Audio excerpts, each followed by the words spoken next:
Chapter 42, Behind the Curtain. The kitchens were dark and empty when Mrs. Beamish let herself in from the courtyard. Moving on tiptoe, she peeked round corners as she went, because she knew how Cankerby the footman liked to lurk in the shadows. Slowly and carefully, Mrs. Beamish made her way towards the king's private apartments, holding the little wooden foot so tightly in her hand that its sharp claws dug into her palm. At last she reached the scarlet-carpeted corridor leading to Fred's rooms. Now she could hear laughter coming from behind the doors. Mrs. Beamish rightly guessed that Fred hadn't been told about the Ickabog attack on the outskirts of Shoeville, because she was sure he wouldn't be laughing if he had. However, somebody was clearly with the king, and she wanted to see Fred alone. As she stood there wondering what was best to do, the door ahead opened. With a gasp, Mrs. Beamish dived behind a long velvet curtain and tried to stop it swaying. Spittleworth and Flapoon were laughing and joking with the king as they bade him good night. "Excellent joke, your majesty. Why, I think I've split my pantaloons," guffawed Flapoon.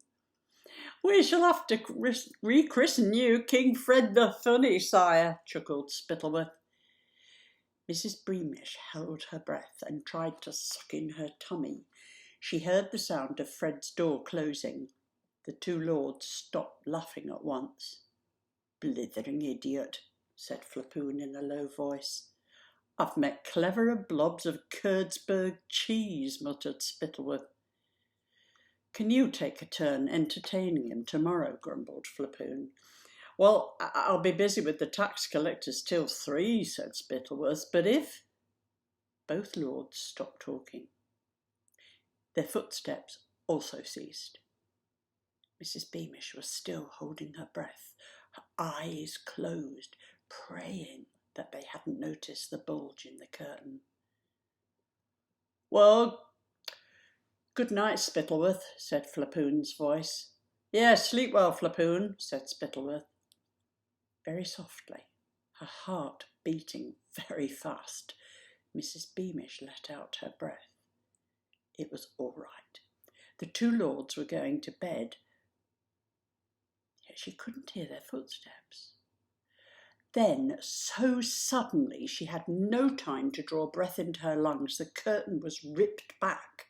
Before she could cry out, Flapoon's large hand had closed over her mouth and Spittleworth had seized her wrists. The two lords dragged Mrs. Beamish out of the hiding place, down the nearest set of stairs, and while she struggled and tried to shout, she couldn't make a sound through Flapoon's thick fingers, nor could she wriggle free. At last they pulled her into the same blue parlour where she had once kissed her dead husband's hand. "Do not scream," Spittleworth warned her, pulling out a short dagger he'd taken to wearing even inside the palace, "or the king will need a new pastry chef." He gestured to Flapoon to take his hand away from Mrs. Beamish's mouth, and the first thing she did was to take a gasp of breath because she felt like fainting. "You made an outsized lump in that curtain, cook," sneered Spittleworth. "Exactly what were you doing, lurking there so close to the king after the kitchens have closed?" Mrs. Beamish might have made up some silly lie, of course. She could have pretended she wanted to ask King Fred what kind of cakes he'd like her to make tomorrow, but she knew the two lords wouldn't believe her. So instead, she held out the hand clutching the Ickabog foot and opened her fingers. "I know," she said quietly, "what you're up to." The two lords moved closer and peered down at her palm and the perfect, tiny replica of the huge feet the dark footers were using. Spittleworth and Flapoon looked at each other, and then at Mrs. Beamish, and all the pastry chef could think when she saw their expressions was, "Run, Bert, run!"